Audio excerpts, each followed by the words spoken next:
human being again. Hi, babies! Mommy's home! You do a multiple character, so important in the culture, in all the pop culture. How Powerful Girls, Ben 10. Why do you think that Batgirl and Harley Quinn has so a strong bond with all the fans all around the world?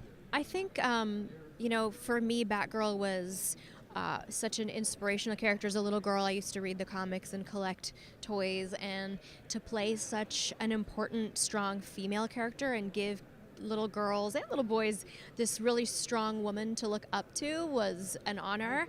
And I think Harley has that too in her own way. Even though she's technically a villain, she struggles like everyone else, and there's a lot of humanity to her. And I think people identify with parts of both of their personalities, and they're just extraordinary characters.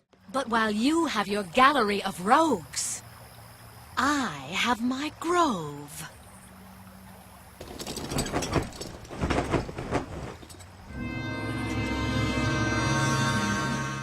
Diane, you play so many strong and female characters in She-Ra, for example, and now as a Poison Ivy.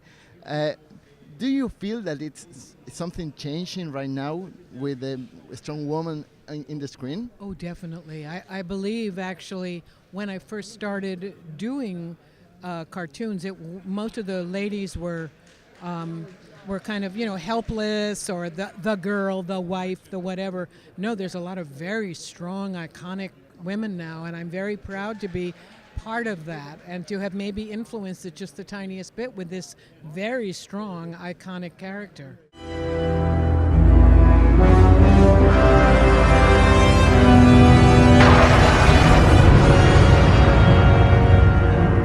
The last year, here in the New York Comic Con, we celebrated the 25th anniversary of Batman the Animated Series, and now we are celebrating the release from the Blu-ray. Why the pop culture is so bound to this series around all the time?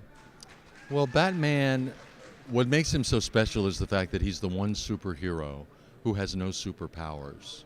He's just an ordinary guy, and he has to create these weapons. And his motivation is all to heal the world, to make the world a better place. He's seeking justice. So it's a very noble cause, but he has no superpowers to help him in that cause. And people love him for that. Especially young people. They so admire Batman. They love him so much. He has such a pure motivation in life, that it's just admirable. Ha ha! It's so beautifully remastered. Like, when I watch it, I thought the original was beautiful, but now it's even more beautiful and breathtaking, and it kind of makes me want to do, it definitely makes me want to do another, 10 seasons. And I think the animation really holds up. The stories are amazing, the acting's amazing. It's just a wonderful show to go back to if you watched it as a child, and then maybe as an adult share it with your kids. Everybody in this show is a three-dimensional character. Everyone in this show has a backstory, a reason for what they're doing.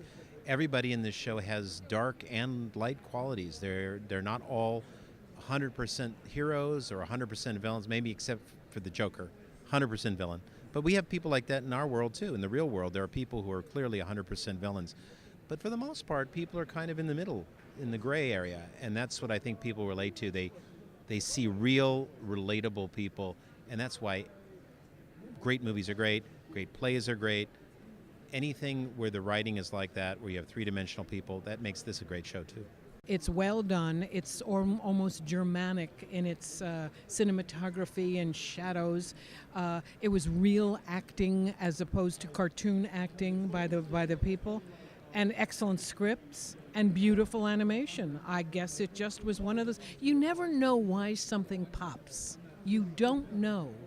But this happens to be one, and I'm really glad to have been part of it. Justice is served hot, Batman! You're going to melt just like a grilled cheese sandwich!